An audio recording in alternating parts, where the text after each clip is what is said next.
I am Pastor TJ Morris, aka Bear from the internet. This is my brother and our worship leader, Heath. We're here at Refuge Medical today. Hello. Unfortunately, we have to talk about this loser head case in Minneapolis. Robin, I have lots of thoughts on this. In no particular order, let's start with, regardless of what our particular belief structure might be, the nuance, the context, how we walk out our daily lives. If you confess that Jesus is the Christ, Yeshua is HaMashiach, you are my brother. 100%. And I am yours. Whether we like each other or not, whether we get along or not, whether we have varied, wildly varied belief structures to what that looks like, how we walk our faith out every day. Catholics are our brothers in Christ. And if you're a Catholic and you're watching this right now, you are my brother in Christ. There's some big things here, like faith. What does your walk look like? Who do you confess as Messiah? Are you trying to love your neighbor as yourself? Are you trying to love God with everything that you've got? If you can legitimately say yes to that, we're brothers. We don't have to agree on the finer points, but we're brothers. And so this school shooting that occurred in Minneapolis, here we are yet again talking about another school shooting. Yeah. And let alone at a place of worship, a Catholic school. And it fires me up because we have reported on school shootings and houses of worship that have been targeted for years and years and years and years. And every time I hear, I'm sick of it, something's got to happen, what are we going to do? And on the left end of the political spectrum, we hear people saying, we're sick of it. Jen Psaki, Biden's former press secretary, said, your prayers are not enough. Well, first of all, you dumb hoe, yes, they are. Okay? Yes, they are. They're more than enough. Because we fight not against flesh and blood, but against spiritual wickedness in high places. Okay? Nations and principalities. Prayer is the best weapon that we have, not the least effective weapon that we have. However, most of our brothers in faith have been convinced to become really nice guys, soy boys, and not realizing that we are at war. We've been at war since the garden. The Father himself says, I will put enmity between the woman and her seed and the Nahash, the snake, the serpent, Satan. We've been at war since great-granddaddy Adam walked out of that garden for the last time. We have been born into a world at war. And every one of us has been made, before we were ever flesh, with certain indwelt giftings and talents and delights from the Ruach HaKodesh, the Holy Spirit. Our Father, Exodus 15, verse 3, is a warrior, and we are created in his image. Yep. And so if you're walking into a place of worship or a school where maybe they're like, no weapons are allowed, sell your cloak and buy one. If you don't have a sword and if you're not carrying it, in 2025, with all the threats that exist out there right now, if you can't be willfully disobedient to the laws of man so you can comply with the laws of God and God made flesh for the preservation of life, when some head case walks in and has decided that today's the day he's going to pull the trigger on 20 kids, you can do something about it. You're at the wrong church. You have the wrong belief system. I wouldn't send my kids there. I wouldn't participate in any of that, because it's just a matter of time before it's your church, your school, your playground. And if you are not prepared to be able to do something about it for the preservation of life, you're wrong. You're not walking in the model of Christ, who had a sword, who told us to sell our cloaks, who flipped tables and braided a whip when needed, who forcefully rebuked his own apostles. This is a dangerous world that we live in, and it's always been dangerous for the seed of Abraham, for those covered by the blood of Christ. It's always been dangerous for us. 11 of the 12 apostles were murdered.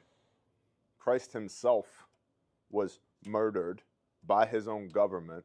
Okay, now, no man takes my life from me, I lay it down freely. Yeah, because how do you come against God? Right? Oh, it's only willfully that he would allow himself to be killed for atonement, for remission of sin, remediation of sin. But the servant is not greater than the master. And snitches delivered him up to his own government, who put him on trial, trumped up charges, and hung him upon a stake. Right. So what's our expectation? And if the expectation is if I pray hard enough and put enough money in the plate, I get a Lambo, you're at the wrong church. Okay? Well, the word says, from the days of John the Baptist until now, the kingdom of heaven has suffered violence, and the violent take it by force. Yep. What does that mean to you? Because what it means to me is that, think about the armor of God, right? Breastplate of righteousness, helmet of salvation, all of these things. The nods of awesomeness. Right. Is that on there? It should be. You missed one. You've already sanctioned night ops. Updated 2025 version. But seriously though, when you're thinking about the idea of body armor, you wear body armor because you're advancing. Mm-hmm. It says that the gates of hell will not prevail against you. So if we're talking about gates implies that that's a defensive posture, which means hell should be on the defensive while we're on the offensive going against. The only way it will prevail against you is if you give up. If we think about James, right? Faith is something that you do. Yeah. Your belief should be evident by the way that you behave, by your conduct, by how you carry yourself, by the words that come out of your mouth. And so prayer is our first line of defense.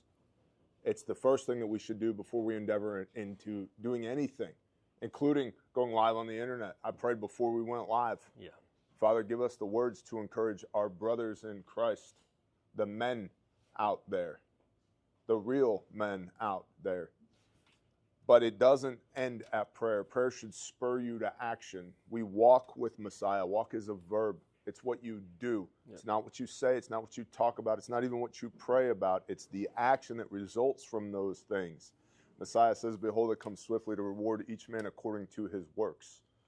Oh, that's a works-based theology, Bear. Cool. You can take that up with Messiah. He said it, not me. Okay? The fig tree that was cursed because it didn't produce fruit. All right? We're supposed to be doing. We're supposed to be producing an effect on this world, a kingdom effect, if you will. Yeah. And so it's just a matter of time before one of these loonies walks into wherever you are. And if you're not properly equipped and trained to be able to do something about it, you're wrong. And I'm saying that to you in love. You're wrong. Before we went live, there's a business card hanging on the wall in my corner of the office right there that's 12 meters away. And we were dry firing on that business card just because. Yeah. Because 3x5 index card right here, I got one switch and everything else in the body is timers. Doesn't matter how many Hollywood movies you've watched. Watch a little body cam footage. All right? We got one switch. It's the terminal T right here, the eye box to the tip of the nose. 3x5 index card. That's your target. Yep. So if you're on a church security team or you're carrying at church, which you should be, every one of you should be carrying at church, regardless of what the policies are. Every one of you should be carrying at school, regardless of what the policies are. Did you just? Yes, I just said that. What's the gun-free zone? Preservation of life. Screw a gun-free zone. How well are the gun-free zones working? Not so great. Okay? How do you feel about that now? And so here's the thing. When we find ourselves in a deadly force engagement, the only way you get out of a deadly force engagement is being better at it than your opponent. Okay, that's why the Big Ten, Exodus 20, there's a delineation between killing and murder. 100%. Murder's premeditated heart condition. Murder is the guy who walks into the school with the rifle and starts shooting children. Killing is putting that sick puppy down so that he can't hurt more people. Yeah. And killing is 100% biblically allowable when called for the preservation of life. It's very different than murder, but again, most soy boy pastors won't even touch that, okay? So I don't care what the sign on the door says. I don't care what the rules and regulations are. It's 2025. The world is at enmity with the children of Christ, and we need the ability to defend ourselves, defend our families, defend everybody else around us who is our brother and our sister. Yeah. Because we fight not against flesh and blood, but against nations and principalities and spiritual wickedness in high places. So this kid, we don't know, but I think we're going to find out. This was a biological male who identified as a female. So they call that trans, Yep. right? We don't know yet, but it's reasonable to suspect Certainly looked the part. that this young man was participating in what's called trans-affirming care. Now, this is wild stuff to talk about on YouTube, even though it's the truth. Right. Okay? So if we get cut off here and Refuge gets its first channel strike, my channel has 2 already, waiting on the third. Like, you already have one? Let's work on 2. Let's do it. Today's the day. All right? We're doing it. Like, Everybody, we're doing this. hanging over my head. No, don't. I'm just kidding. Hanging over my head like a sword of Damocles. This is this third channel strike because YouTube, which is owned by Google, which is owned by a company called Alphabet, how interesting. They don't like it when people say truth, especially truth in love, rooted in Christ on camera, because they are opponents of that. Nations and principalities and spiritual wickedness in high places. This kid was likely on trans-affirming medical care, all the studies of which have shown have no net benefit to the mental status of the patient. None. They do not remove gender dysphoria. They do not remove gender discomfort. Most people that identify as trans, usually around puberty, usually come out of that by their early to mid-20s, says all the data, if you just leave them alone, okay? If you just let them do their thing, all right? Without medicating, without gender reassignment surgeries, without any of that, if you just let them run their course, 8 to 10 years, they're like, oof, I've made a terrible mistake. I think girls are cool again. I don't want to be one, I want to be with one, okay? Well, this young man likely, and how can I say likely? Because trans-affirming medical care, the medicines that are used, while they have no net benefit whatsoever on the gender dysphoria of the patient, they induce strong hallucinations, strong mood swings. These are like SSRIs, okay? So these people now mentally, emotionally are all over the spectrum. So they go from states of euphoria, super high, love and life, everything's great, to states of extremely deep depression. Now, what do we do if we have somebody like this in our life? Love them, speak truth to them. You can speak truth forcefully with gentleness, right? Which is one of the fruits of the Spirit. Hey, love you, Robin. Okay, dude now identifies as Robin. Love you, bro, but this is not okay. I'm sorry that you're going through this. I'm sorry that you're struggling with this. Let's pray about this together. Let me walk alongside you together. Yeah. All right, but we as men of Elohim, as men of God, do not conduct ourselves this way. We don't do this. This is not acceptable. And so it's likely, we'll probably learn in the days, weeks ahead, that this kid was on gender-affirming care meds, and that was part of the result. If you look at the stuff that was scribbled all over his weapons, have you seen that? All right, tinfoil time. The stuff that was scribbled all over his weapons, there's pics of it all over X. There's a little bit of it on Instagram. He had words written on, he had black weapons, looked like a Mossberg Shockwave pistol grip shotgun, and then some variant of the AR-15 with half a dozen magazines. Still in the black, factory finish, that he had taken like a silver Sharpie and written all over. He wrote words to the effect of death to Trump, 6 million was not enough, referring to the Holocaust, and all kinds of other egregious things. Kill Donald Trump, R.I.P. Yep. T.E. He wrote individual students' names on the back of his magazines, on the spine of his magazine. Mom worked there, I think. Yep. That's what I read. Yep. So it's not, this wasn't random. Correct. In terms of where he was trying to go. We're going to get to weak parents here in a minute. He wrote in his journals that while he could kill Trump, or he could kill Jews, for the children on his magazine. Sponsored by BlackRock, Killer Sadist. Yep. So this kid was likely a wind-up toy. Okay? So he was radicalized. How do we know?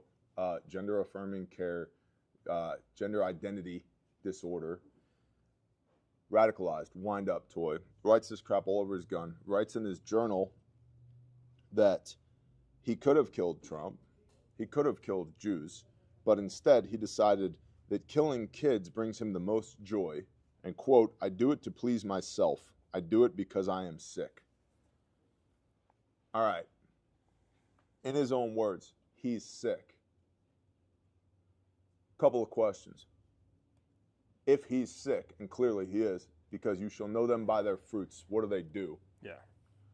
Where were his weak-ass parents on this? Where was his father in this? Where were the other men around him in this? And we all know the answer to that. They weren't there. Or they just patted him on the back. It'll be okay, honey. It's fine. Don't worry about it. We're going to see your therapist next week. Just take your medicine. Yeah. And they allowed this kid to spiral. Why? Probably, A, because it's politically popular right now to have trans kids, at least in certain circles. B, because it's socially acceptable, and some people do this with their children. They make their kids be trans because they want the brownie points that come from it. And then C, what's that?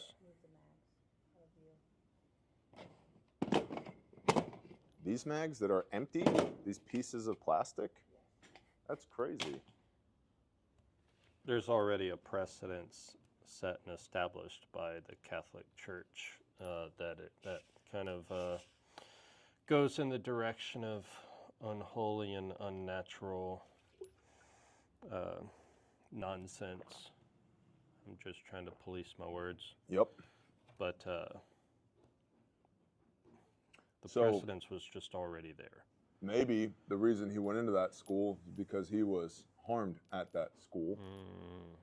We don't know that yet. But in his own words, I am sick. I have children. I have 4 children. If one of my children tells me, Dad, I'm sick, and I observe this, I'm going to love that kid with everything that I've got. And I'm also going to remove any ability for them to harm themselves or anybody else from them. 100%. Because they simply can't be trusted with it. Simple as that. So, Like, come here. You're spending the day with Daddy. Come on. Yeah, you might. All day, all week, all month. Yep. Come on. As long as it takes. Yep, you're coming to work with me. As long as it takes. Because I am, and here's the point of weak parents, I am responsible for my children. I will answer at the end of an age to the Most High as to how well I have raised my children. We're commanded to raise your children up in the way that they should go so they do not depart from it when they are older. Right. I'm responsible for that kiddo. Okay? And if your kid does this, yes, there's spiritual wickedness. What's up? No, nothing. Okay. Yes, there's spiritual wickedness, but there's also weak parents here. Where was the father? What happened here that the dad observed this and not only didn't push back against it, but he enabled, if not encouraged, his son to act like a girl, to have access to these weapons, to move about freely, knowing that his son is sick and could hurt himself or somebody else. The kid had journal upon journal upon journal. In fact, he told his brother, he said, hey, words to the effect of that thing that happened to you back in the past, you need to get over it. You need to forgive mom. That's super interesting. You need to forgive mom. You need to just get over it, or you're going to spend the rest of your life miserable. PSS, or PPS, postscript. You could read my journals if you want to. I don't recommend it. There's some wicked stuff in there. This was a sick puppy. He said that to his brother to forgive mom? Yep. Yep. Kid was not right in the head. And so why? Why? Where are the parents? What happened? I'm not for, the young man was above the age of accountability, but he was living in his parents' house. Yeah. And I'm not for, so this is biblical, the sins of the father shall not pass to the son. Sins of the son do not pass to the father. But that father is going to have to account for his action or lack thereof for this child who killed 2 and injured 17. Now, I don't know if you've seen any of the pics that have come out from that.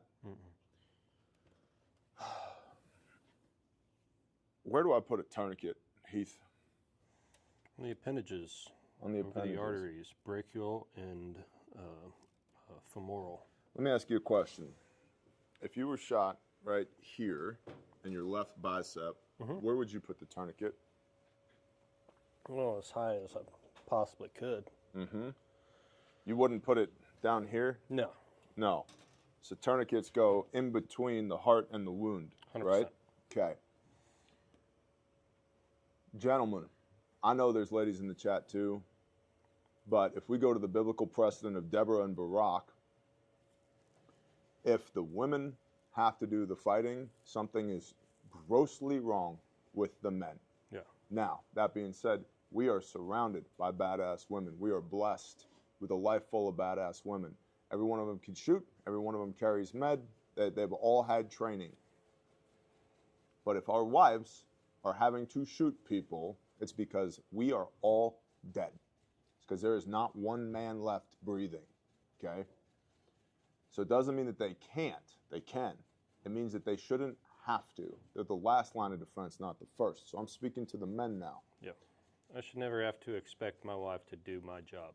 Exactly. Exactly. Okay? And we are conduits for provision, protection, and blessing from the Most High for our wives and our kids, for our household. We're talking about protection right now.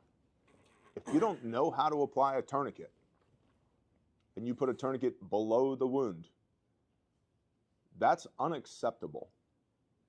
They're simple to operate. They're inexpensive.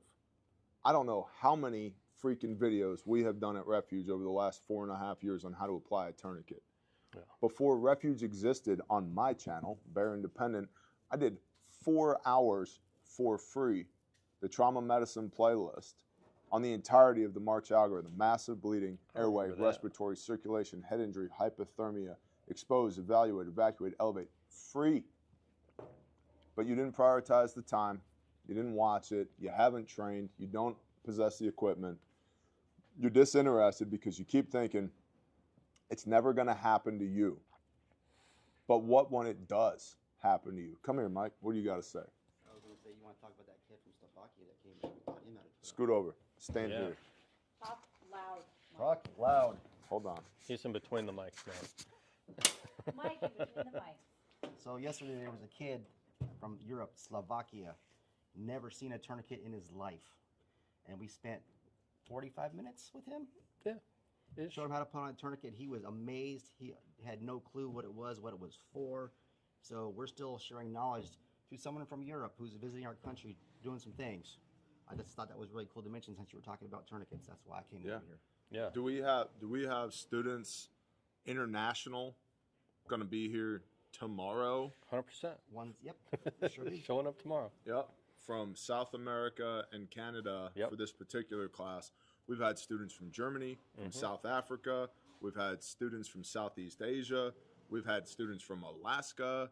Many, many Canadians who have come. Oh, yeah. And listen, you can get tourniquets from us. You can get blowout kits from us. You can build your own. Go to North American Rescue and TACMed. Okay, buy real stuff.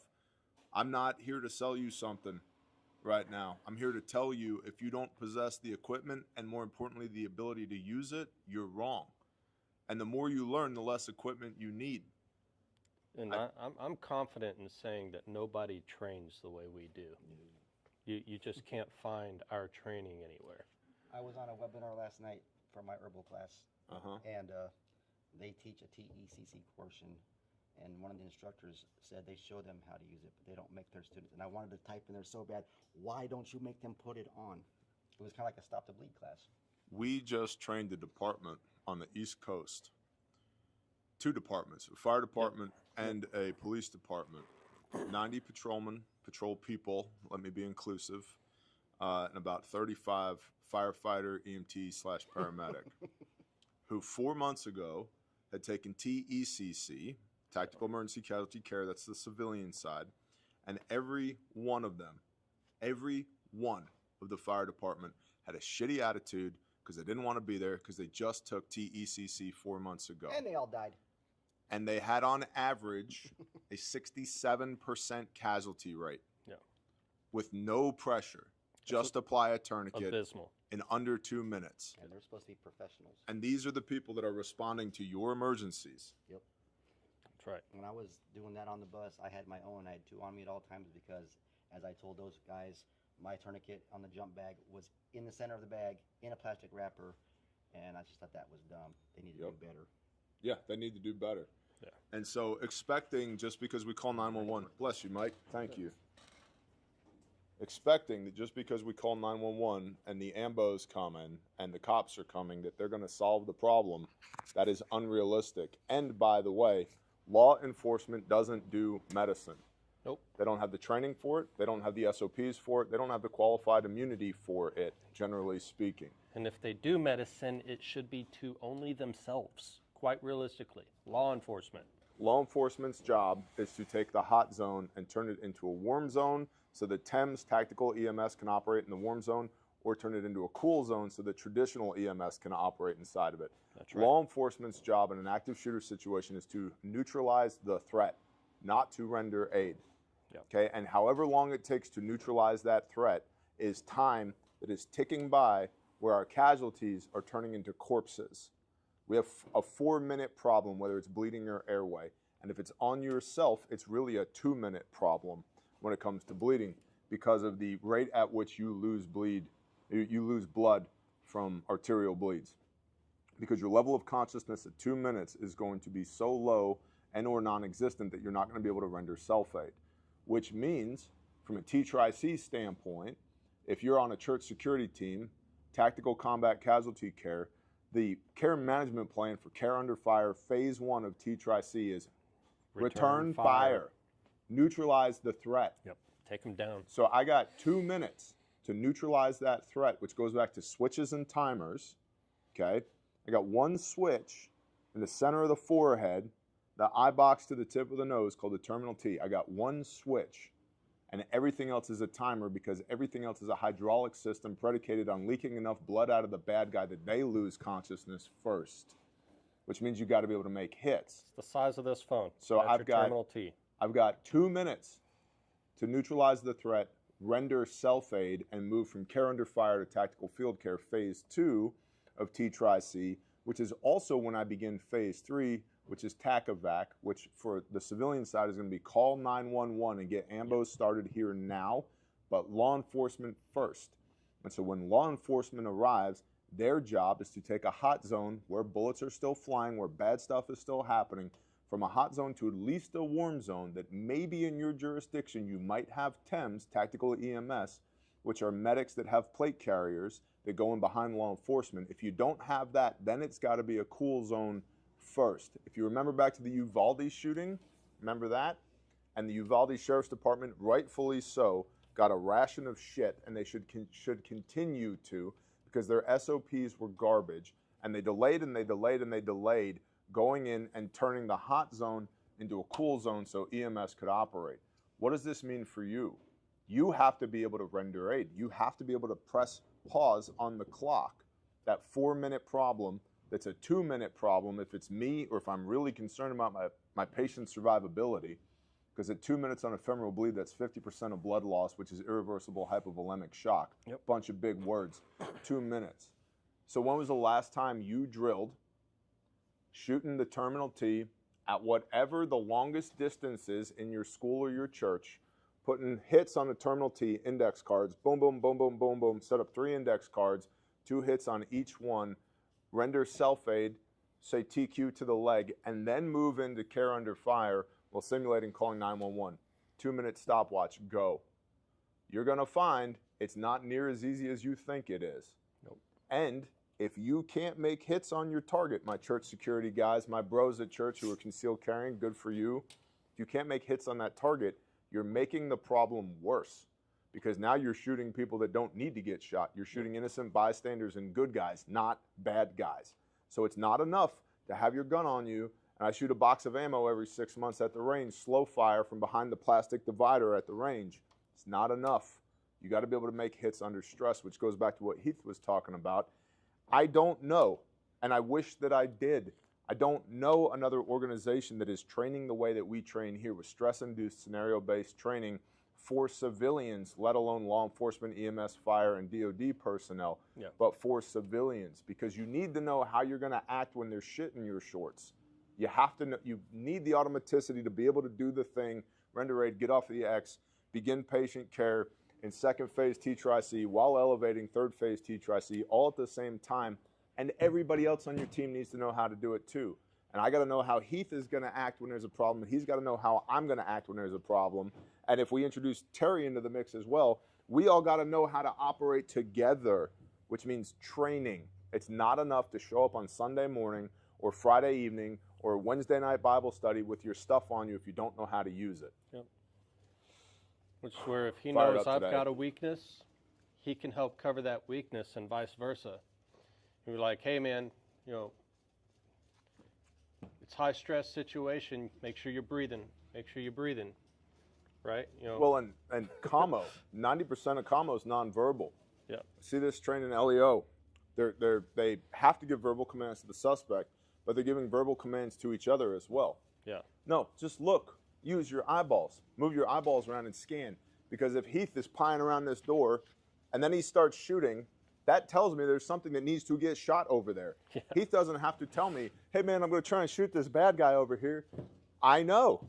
No way. That's crazy. All right, so now how do I support him in that role? That's the mission. Yeah, neutralize the threat. And it's security first, then medicine. That's why it's S, March, E. Okay, security first, then medicine. And everybody, I don't start working on casualties while Heath is trying to neutralize the threat. Yeah. Because if we don't neutralize the threat first, we make more casualties. So it's threat down first, then medicine. And everybody gets this wrong. DOD, LEO, EMS, fire, civilian, everybody gets it wrong. Security first, and security always, then medicine. Yes, Raren? Spartano Negative said that he worked for the Ramsey County Sheriff's Department for 4 years from 2020 to 2024. Hazmat cleaning and the right. They don't carry tourniquets, and if you ask them, they say they don't need one. They're not worried. They should be. I don't Cops know if get it's a shot in the jury or arm all not. the time. So Spartano Negative said he worked for the Ramsey County Sheriff's Department for 4 years. And if you ask them, they don't carry tourniquets. And if you ask them, they'll say they don't need one. They're not worried. So a proverb comes to mind. It's a little arrogant, if you ask me. Hubris comes before the fall. Yeah. Tourniquets save lives, man. And it's not just tourniquets. That's the other thing for all my homies out there who are like, yeah, I carry a tourniquet. I got a soft tee. I got a cat. I'm running that snake staff ETQ Gen 2, whatever it is. Okay, cool. Where's your blowout kit? Right. Where's that? Got Ta-da. everything I need. Gloves. Chest seal. Chest Wound seal. packing gauze. Tourniquet. Tourniquet 1, slick kit. Even a flat of duct tape. ETD. We got all the things here. Boom. And I'm no one. It's redundancy right there. I'm not a cool guy. I don't operate. I'm not a law enforcement officer. I'm not an EMT. I'm not a paramedic. I'm a business owner in eastern Oklahoma that has taken the time over decades to learn skills. Skills weigh nothing and they go with you everywhere. I have all this stuff on me. However, I can negate all of this stuff if needed with just my bare hands because I know anatomy and physiology. I know where to press for direct pressure. Now, I don't prefer that. I'd rather have tourniquets. I'd rather have hemostatics and wound packing. I'd rather have a reload and a light and decompression needles. And that's why I carry it, because I will be at 100% of my emergencies. Heath might not be. LEO is not. I could tell you for a fact, is not. I'm going to beat them to my emergency by at least half an hour. So the last time I needed cops here was 2 Mondays ago. If you're watching the Bear Show, you saw it on camera. I had to go. Law enforcement was only 16 minutes late. Okay? They were in the other city. There was not another one Yeah. within range. which was crazy, which was really disheartening for us because we needed them there at that moment. Right now. And then they showed up and they're like, well, we can't do anything if the guy's not here. And I was like, well, I'll go get him. I got cuffs on my plate carrier and I'll bring him back here. Bring him right back. Well, it turns out that's called kidnapping in the United States of America if you don't have a badge. But who'd have thought? My point is, what's that line from Taken? I've spent a lifetime accumulating skills. A certain set of skills. Yep. That should be you too. That's me. That's Heath. That's Mike. That's Philip. That's Stryker. That's Ed. That's us. Roaring. So Everyday Yurts, he made a good point. This kind of goes along a little bit with what Mike was saying. He said what's refreshing about Refuge is they aren't burnt out EMS teachers. He said most of his instructors and EMS colleagues go into teaching after burning out. Yep. So they're just at that point now where it's like, it's not important. No. You need to carry a gun. You need to carry med on you. Okay? If you have a way to make holes, you need a way to plug holes. So it's all a game of holes. You have precisely the right number of holes in you right now, given to you by the creator of the universe. If I add some or take some away, you will die. That's how physiology works. Okay? It's simple as that. Plus you will be. Everything from the front of your face to in between your butt cheeks, any of those holes, you take them away and you will die. How quickly? Depends, but you will die. Every hole that you have is necessary. Yes, and you don't need any more of them unless you have a closed tension pneumothorax or you need a surgery or something like that. Right. But that's a different conversation. Here's my point. We have armor to stop holes. We have weapons to make holes. What are you carrying to plug holes? Mm-hmm. The answer for most people is nothing. Yep. Nothing. And then maybe they begin to have mental assent to the idea of trauma medicine. I'll carry a tourniquet. Okay, good. I'm glad you're carrying a tourniquet. What's next? Why don't you have a blowout kit on you? And really what we need in those first 4 minutes is SMAR. We need security. We need massive hemorrhage control, which in our extremities we accomplish with tourniquets. And in our junctional areas we accomplish with wound packing, be that regular old compressed gauze or hemostatics and a pressure bandage. We need an airway, clear holes from your maxillofacial region, your nose and your mouth to the top of your lungs. And we need respiratory. We need reliable inflation and deflation of the lungs, which means if we have any holes in the pleural space, we've got to cover those holes up so we can restore vacuum to the pleural space, which operates in a vacuum. As your diaphragm pulls down, your lungs expand. As your diaphragm pushes up, your lungs collapse and expel CO2. I got to have that. That's my first 4 minutes. And most people don't have that. Or if they do, it's in the truck. Or I've consulted with churches. Do you guys have blowout kits? Yeah, we have them. Cool, let me see them. Well, they're on the 3rd floor in the EHS office, Environmental Health and Safety office, behind a locked door in a locked cabinet. All right, go. Go get me a kit right now. Wait, what do you, go. 15 minutes later. 42 minutes later, because they couldn't find the person who had the key to the door because it was their day off. Had to get a janitor to unlock the door. 42 minutes later. At a church that seats 2,500 people, facility worth tens of millions of dollars, and the blowout kits are 42 minutes away. So you got to be better than that. You know what irritates the hell out of me is the freaking cognitive dissonance of people across the board who are like, oh, well, that'll never happen to me. That won't happen here at this church. The Father's going to protect us. Or that won't happen here at this school. That'll never happen to me while I'm on my beat. That'll never happen to me while I'm driving my car. Like, it's normalcy bias. And you have to pressure test your preconceived notions. Yeah. It's normalcy bias. What if? It's the what if game. And you can do yourself a favor today by playing the what if game on your lunch break today. Just start asking, what if? What if I get into a car wreck? What if somebody walks in here with an AR or an AK? Which, by the way, I am a Second Amendment absolutist. 100%. Because the way that we deal with deadly force engagements is being better at deadly force than the bad guys. I think if you can afford an A-10 or an F-22 or an aircraft carrier, you should be able to have one as an American citizen, me personally. The big argument right now is about the $0 tax stamp and the NFA and suppressors and, you know, Class 3 FFL weapons. Bro, that should be a given. That should, if you want to EDC a belt fed, you should be allowed to do that. Yeah.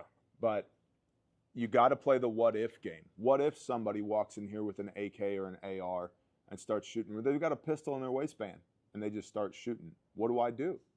Then what? Then what? Then what? Well, I'll just shoot the guy. Okay.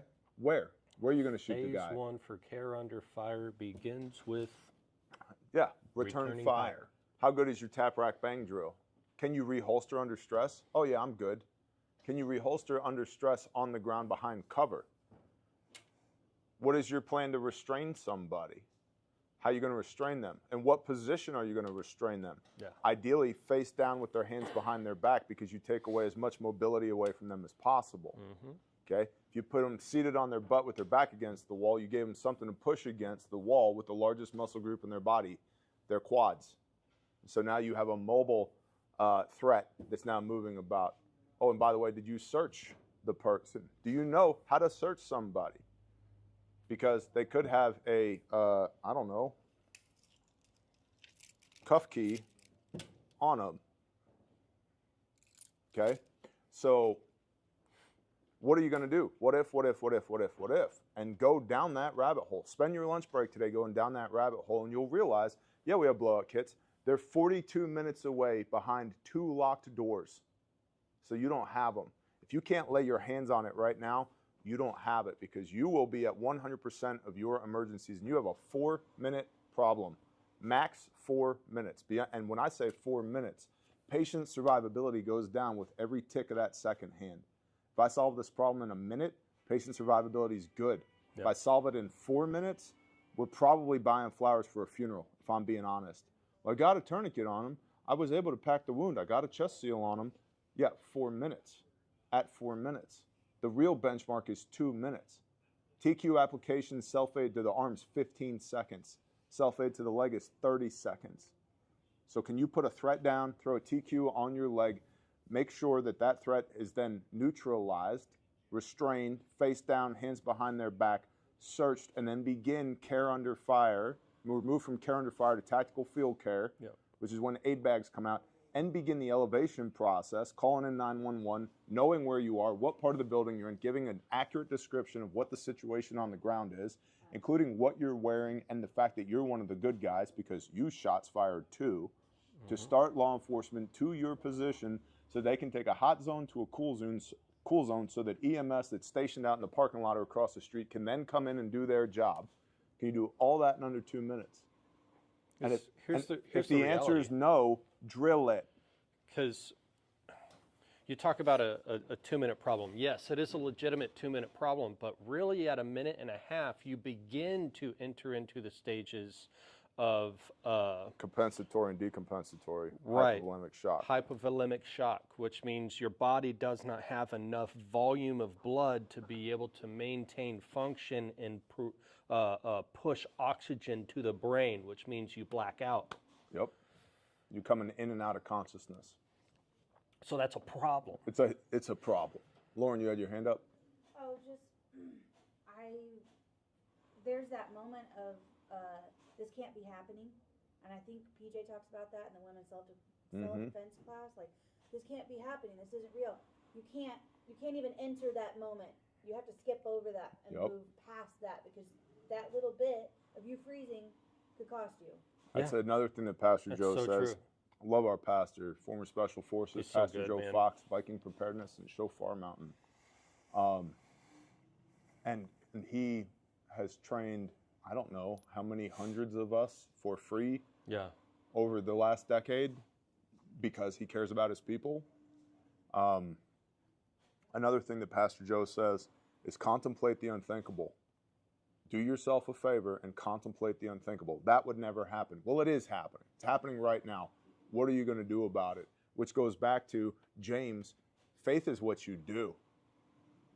I throw up a real quick prayer. Father, I need you. We got to solve this problem, and then let's get to work.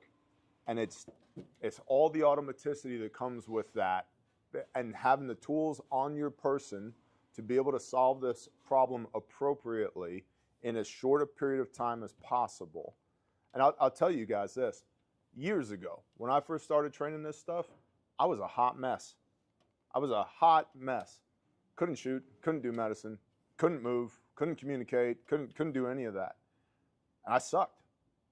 Well, we're good at it now. We are professionally compensated to travel North America to teach this to people. Yep. And we're busy. Praise the Most High. We're busy. Every day, I'm sending out more quotes for private training classes, including to churches, on how to do this stuff. Because it's not just about me. When we bring a cadre, we bring a cadre. Yeah. I mean, Wilderness is coming up here. We're prepping for Wilderness today and tomorrow. And then Sunday morning, we step off. And we have 6 instructors coming, Yep. not 1. All right, so when we bring a cadre, we bring a cadre. And so if you suck right now, good, welcome to the club. Okay, we all suck. We all have room for improvement. But here's the key difference. I realize that the more I suck, the higher the mortality rate for my people goes. Yep. And the better I get, the lower that mortality rate gets. And that's on me. I am biblically responsible for my brother and my sister, for my wife, for my children. That's part of my job as a man of Elohim, as a son of God, right? In this kingdom of the Most High, that is part of my job. It's a key part of my job. I am a conduit for provision, protection, and blessing. Yeah. Right? And just because the Father says, no weapon formed against you shall prosper, that doesn't mean the weapons aren't going to form. Yep. It doesn't mean that you don't need to know how to deal with those weapons when they're formed against you. That's right. So you need to train your church security team. Roran? We have Lisa here. She is grandma. She's moving back to Michigan to be around her family, and she's wanting to figure out where she should start, I'm assuming with medical and other training. And I was thinking the remote responder because it's really our intro, like. So I would do remote responder today. Lisa from Michigan moving to Michigan to be around her family or grandkids, all of that. I don't know if you guys can hear Lauren or not in the chat. Have they said that? I don't know if they can hear me or not. So I'll repeat the question. Lisa is moving to Michigan to be around her grandbabies and needs to know where should she start with training. Remote responder today. I would do remote responder today. It's at refugemedical.com. And then what I would do is we have a 2-day essential responder class for civilians. The last 2 civilian dates we have this year are essential responder, which is a 2-day class for civilian, which is the entirety of the SMART-G algorithm, lecture and practical application, then a full day of scenario-based training, motor vehicle accidents, force on force, mass casualty, triage, etc. That is October 26th and 27th here in Spiro, Oklahoma. If Indianapolis is closer for you, Nick and Al, who are our bros, refuge training partner, have a 2-day ER that they're doing, essential responder, that they're doing in Indianapolis. Yeah. And those are some great guys. They're phenomenal. Don't be afraid. If you're in the Indy area, you're in states surrounding, and you want training, go get training from those guys. 100%. We have blessed off Nick and Alejandro. They've come to train the trainer. They've come to a half a dozen different classes with us. Radio operator. They had a training organization before they came here, and they wanted to bolt on tactical medicine to their training organization. Yep. So they've been learning from us for a year and a half, couple of years. Yep. And they are qualified, approved refuge training partners. And they have a class in Indianapolis coming up. That's on the training tab at refugemedical.com. So I would start with essential responder today. For all of you listening, remote responder. Thank you. Let's start with remote responder today. You can do that on your couch, in your cruiser. You can put it up on the big screen at church. You can watch it in your firehouse, wherever, okay?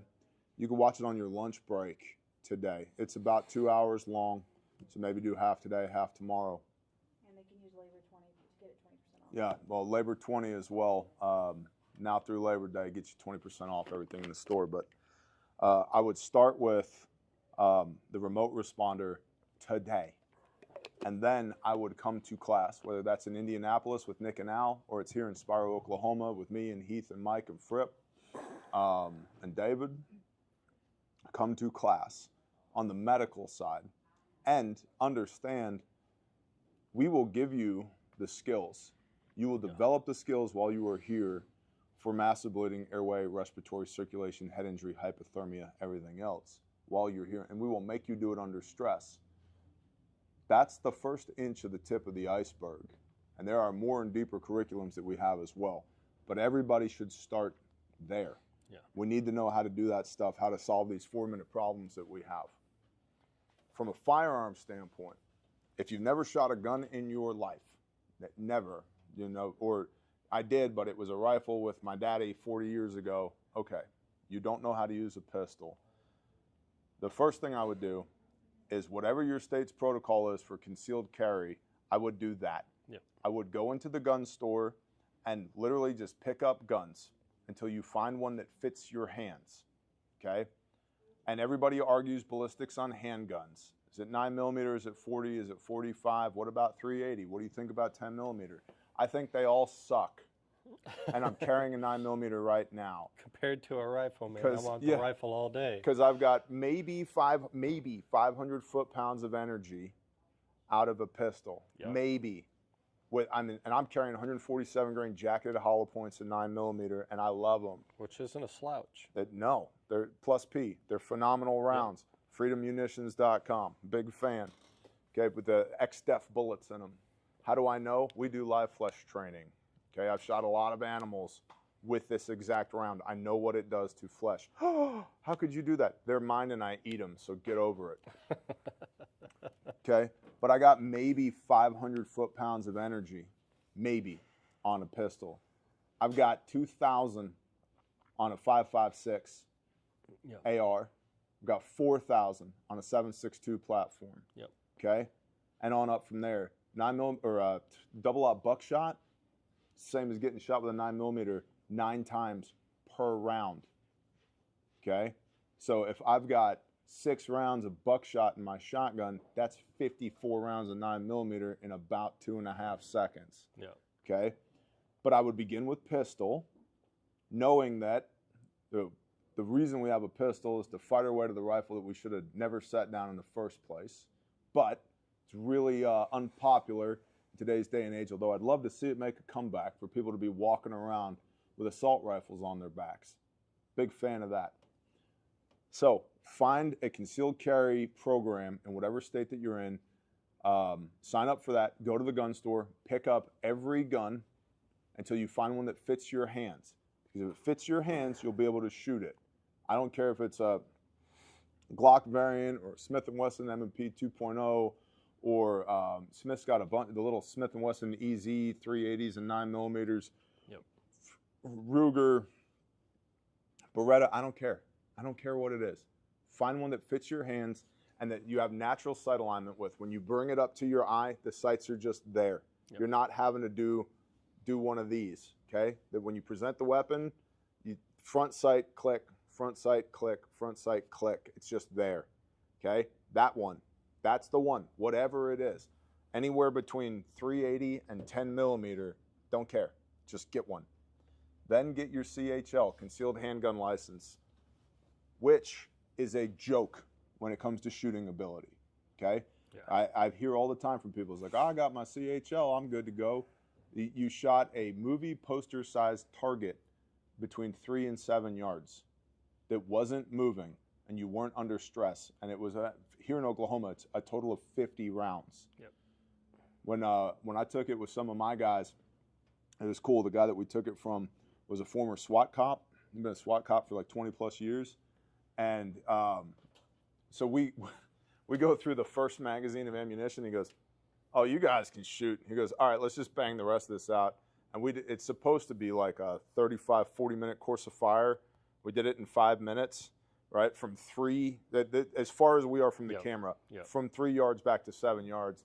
And then one of our guys is like, is it cool if we just shoot? Like, we brought extra ammo. He goes, heck yeah, let's shoot. And so we shot for another 2 hours on his range with our handguns all the way back to the 50, hitting targets, moving, covering fire, the whole nine.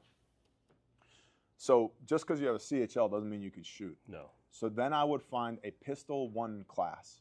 So going to teach you basic firearm safety, the four rules of firearm safety, basic handgun handling, coming out of the holster, good grip, presenting the weapon, good sight alignment, good trigger press, breathe, click, ding, make a hit. All right, do that over again.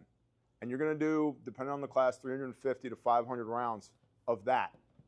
Boom, click. Then I would find a Pistol 2, because with Pistol 2, now we're getting to where we're beginning to fight with the weapon. Not just shoot the weapon. There's a difference between being able to shoot the weapon and being able to fight with it. Yep. Reload under stress, clearing malfunctions under stress, maintaining situational awareness, That's right. shooting from behind cover, around cover, communicating to Heath, 90% of which is nonverbal. Yep. Okay? That's the progression there. Gun store, find a gun that fits my hands. CHL, get qualified on a giant target piece of paper, get the little license that you could carry around. Get 500 rounds of ammunition, find a Pistol 1, shoot that. Get another 500 to 1,000 rounds of ammunition, shoot a Pistol 2. And now we're beginning to get to a level of proficiency where if you walked into my church and you were holding a weapon, you had a weapon on you, I'd be like, all right, cool. Yeah. We have SOPs. What they are doesn't matter, because if you walk into our church with an AK, well, you're not even getting into the church with an AK. Literally no time before you're not even getting into the building. Not even getting into the building. We're going to see you before you get there. What's funny is it's like some people are like, we have a church security team. I'm like, our entire church is PAC. Is a security team. Yeah, if they are a legal adult, there's a weapon on them. Yes. And the kids will bite you. We've trained them. They're like little velociraptors. They'll swarm you, bite your knees and your ankles, take you down. But you have to be able to make hits. You have to be able to fight with the weapon. And I will say it one more time when we're talking about training the church security team. You have to know medicine. Yeah. You have to. Because law enforcement isn't coming in until you call them, and EMS is not coming in until law enforcement calls clear, taking the hot zone to a cool zone. It's not happening. And in the meanwhile, people are bleeding out. Mm-hmm. People can't breathe. People are dying.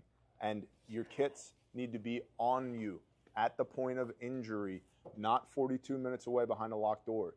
Well, it's only 90 seconds round trip to that office. The doors are locked. What are we going to do?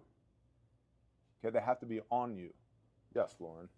Rose Stoller said, we need to investigate on training persons with physical disabilities for emergency training, help them to learn what they can do until EMT arrives. We have trained so many people with physical disabilities. One of my favorite students is Francesco Magisano, such a Achilles International individual, marathon runner from New York City, who is all the way blind. Has a walking stick. Has a walking stick. Has a service human that he brings with him wherever he goes. Who is also a fantastic phenomenal Phenomenal human. Better than our seeing students. Oh yeah. Yep. Oh yeah. And we've trained people in wheelchairs. We've trained people in powered chairs. We've trained people who can't see.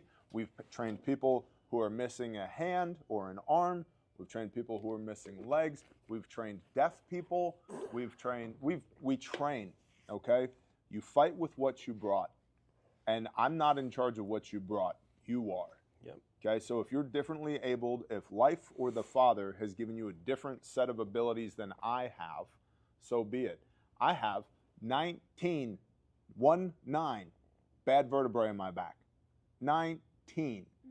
Now, I was prayed over, and it's way better than it has been in the last 20 years. But this is what I fight with. I've got nerve damage in my hands.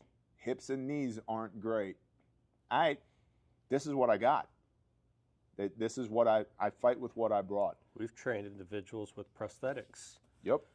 Like, you're only ever going to have what you have in the fight. We have trained literally between the ages of 7 Yep. and 87 have come to class.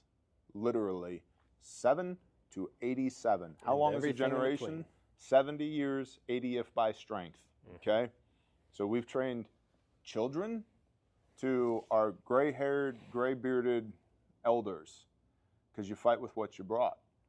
And we've trained, when it comes to background, from stay-at-home moms to cops to truck drivers to construction guys to Navy SEALs to special forces to fire to paramedic to EMT to wilderness EMT to All walks of life, man. it doesn't matter, because human physiology, basic physiology, is the same. I got to keep blood inside the body and make sure they can respirate. We had a gentleman a couple classes ago sat right there, and he raised his hand at the end of the class and he said, "I have a confession to make." I'm like, "Oh no, what's that? Is this like a pastor thing? Do we need to go outside?" And he said, "I have a confession to make. I've spent the last year getting my EMT through the NAEMT, National Association of Emergency Medical Technicians. I spent a year on that. And I have learned more in this classroom in the last 2 days than I learned in a year of NAEMT. Yep. Thank you." And the reason for that is we make you do it. Yep. Okay? We will make you uncomfortable. We will never make you unsafe. But you got to know where your limitations are. And when your brain says it's time to give up, your body's only halfway done. Yep. Which means you need the automaticity to where the brain is now not part of the equation. We're just doing the things that have to happen. And then afterwards, we can go, "Oh, that was crazy. Yeah. That was crazy." So, yeah, if you're differently abled, cool. You're in good company here. We've trained dozens of people. Of the thousands that we've trained, dozens of them have been differently abled, and they're some of our favorite students. I love it, because for me, it's like, well, how are we going to teach this to this person? It forces us to figure it out. We have to improvise and adapt to the student and what we're being presented with. You know, we still have to learn. And, you know, that's the best thing about teaching. You know, when we came back from Georgia, my father-in-law, he asked me, it's like, "Well, did you learn anything?" Because in my experience, and this is him speaking, you know, if you're teaching and you don't learn something yourself, you're not doing your job right. Yep. And we're learning all the time. Every day. class. Yep. Every time we are learning ourselves, and this is incredibly important for continued education, for us as instructors to be able to learn and prove our learning to you. It's important. It's a blast. I love it. It's the best JOB that there is, man. Oh, it's fun. I love teaching. I love instructing. I love seeing students get it, seeing it click. Yeah. I love seeing when they have mental blocks or they have hurdles that they overcome through the process of training. Oh man, I love that. That's my favorite thing, especially whenever we've got, you know, a young mom or something like that, and they're just stuck in their own mind, just scared out of their mind, and I'm like, breathe. Yep. You can do this. What are you going to do if this were a Walmart? Yep. I love it. People find their inner badass. Yes. Where they refine Absolutely. it. They either didn't know it was there, or they forgot that it was there. Right. And it's like, oh, you have that gear. You can go there. You and they're like, I can go there. And I was like, you did. Yeah. And encourage and build them up in it. Lamplighter, how are kids registered to be trained? Do they just come along with the grown-up if they're under a certain age, or can they be registered separately? Thank you. So it depends on the age of the child. We have a curriculum called Mommy and Me. Now, dads can come too. Probably need to change it. If you're a single dad, I would recommend coming. I'm just saying. You're shopping for a life companion. But we have a curriculum called Mommy and Me that is specifically for like 7 to 12. And then at 13-ish, and it depends on the maturity of the child, because 13 is a wild age, man. Some of them are just grown toddlers, and some of them are young adults. Yep. But at 13-ish, and they can come to class. Now, I will tell you this. There are images and videos in class that are not there to be gory. They're not there for shock factor. They're there for teaching. You will see what critical bleeds look like. You will see human bodies that are not in the shape that they were created in. They are necessary for learning. Yep. But with that said, it's very graphic. So I find a lot with homeschooled kids Yep. tend to be more mature. If I'm just being honest, they tend to be a little bit more advanced when they come to class. So if that's you, if you want to bring your homeschool kid to class, at 13 and above, depending on the individual child, right? Call the store, have a conversation with us. At 13 and above, if we have a public civilian class, they can come. From 7 to 12, we do a special curriculum just for them. It's called Mommy and Me, and it's predominantly bleeding control, airway management, and respiratory. And then how to call 911. What does that look like? How to position your parent in the recovery position. So we have airway management there. Yeah, I talked about calling 911. How to remain calm under stress. A little bit of stress inoculation to like, this is what blood looks like. And adults need that too, because blood is about 10% of the human population has an aversion to blood. Yeah. They will puke, they'll look away, they'll pass out. The body will just go, nope, and figure out how to turn itself off. Right. You got to know that about you too. Right? If you didn't know that you had that, I would much rather find out in training so that we can overcome that than find out in the real world. So, but to answer the question, if you have a teenager and up, call the store.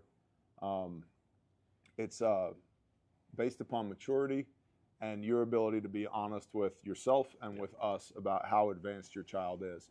If it's 7 to 12, we have a separate curriculum for that, which we should probably find a date on the calendar to add one of those. Probably spring. Probably spring 26, yep. We'll make a note of that. We got anything else? We'll put a bow on this thing. I think we can put a bow on it. Oh yeah, we have 3 things to give away. Okay. Well, stand by. Mama Bear's coming. Here's the bow. You come here. Here's the bow we're going to put on this conversation. If you today are one of these people, me included, that's screaming, I'm sick of it. Had enough of this. Had enough targeting children. Had enough targeting places of worship. I've just had enough. My question to you is, what are you going to do about it? Yeah. If your behavior doesn't change because of this, you're full of shit. Do better. And I say that in love as your big brother in Christ, because we all have room for improvement. True? True. I have so much room for improvement.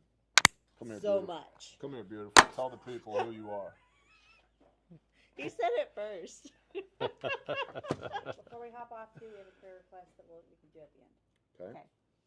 So, for those that don't know, I am T's wife, General manager. General Manager, Harmony. Before that, you were our inventory specialist. You were our designer. You were our social media person. You were customer service. You were website management. You were email marketing. You were therapist. You packed kits. Mm-hmm. You were also in our shipping department. Yep. You know every part of this company. Yeah. Yeah. Yeah. Yeah. I kind of started it. You did? It was your great idea, but I'm the one that made it really fabulous. Yeah. So, Gentlemen, who has found a good wife, right? For she is more precious than rubies. Yeah. thank you. You're welcome. So, to that, I found these Ready Hour emergency thermal blankets sitting on one of my bookshelves. So, for the next 3 orders that we get that are $2.99 or more, I am going to send you one of these 3 thermal emergency blankets And these for things free. are awesome. They're thick. They are super, super thick. Yeah, it's not like your And- standard Mylar. So you can actually utilize them, depending on the situation you're in, you can utilize them as a reflective material, to Like a fire. reflect heat, but you can also use it as a signaling device, which is incredibly important, especially if you're in a wilderness situation or what have you. And wilderness can also be urban. We do wilderness responder training and all of that, which if you want that training, come on. Hey, stick them under the seat in your truck. Yep. For real. Winter's coming. For when your car breaks down, Yep. you're stuck on the highway.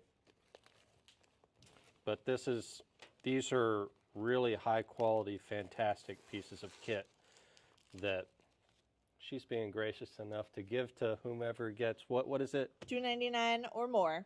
Next 3 purchases. I only got 3 of them. It's a So lot like that, which is what should be in your church if it's not. 100%. and then we've got the Labor 20 code going on right now as well. So you can get 20% off of your purchase. Yeah. Hey, also tell them this.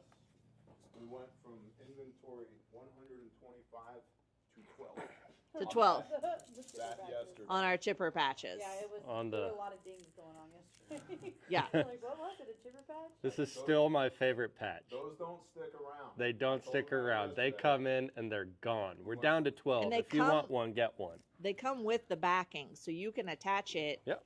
wherever you want. If you don't have Velcro in a certain place, you can Squared away, ready to go. attach the back. Throw it on your and- hat. We did have a prayer request from Red Flyer Media. Please send prayers for my son. He has a big lump on his thyroid and getting biopsies today. Oh, I know her. She's a good one. Rebecca. Thank you. You're welcome. The lady. The son. Yeah. Red Flyer Media's son. All right. Good morning, Father Yahweh. Father, we have a prayer of intercession for one of your sons.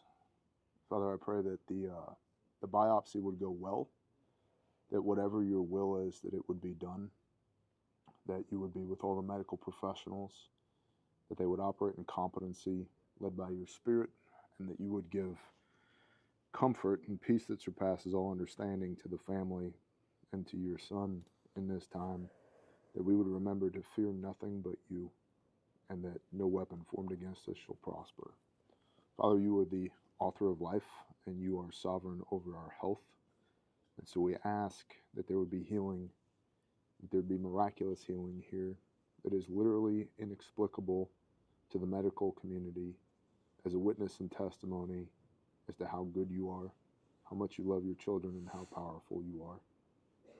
Father Yah, whatever may come, I pray that you would be swift to turn your face towards your people today, that you would deliver healing, that we would be heard when we call upon your name, and Father, that you'd be indwelt in this situation, not because we're awesome, but because you are so good to your children.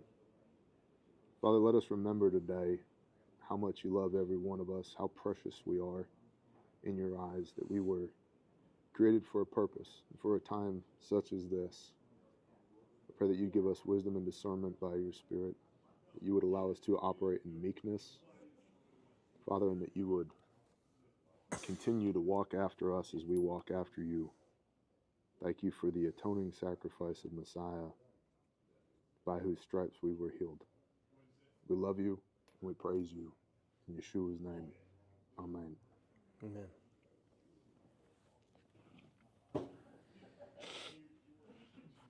Go do the things. Go be the light. Do not tolerate evil. Do not tolerate evil. We're not given to a spirit of fear. We're supposed to be bold. Have I not commanded you only be strong and courageous? Remember that today, men. Yeah.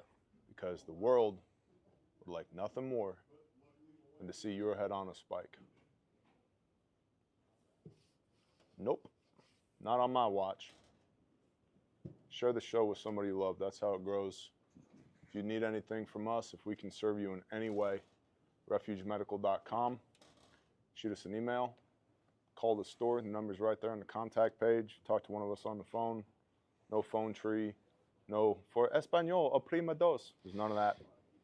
or use the chat on the website. It goes to a real person. It's not AI. It's not a robot. It's a real person on the other end of the phone, always, because unlike every other private equity-enabled, profit-driven pre-hospital trauma medicine company out there, we care.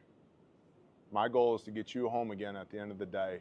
Our mission statement is right up there on that wall: to save lives while in service to the Father's kingdom and experience the abundance of His provision and blessing. And if we can help you with that in any way, we're an asset for you.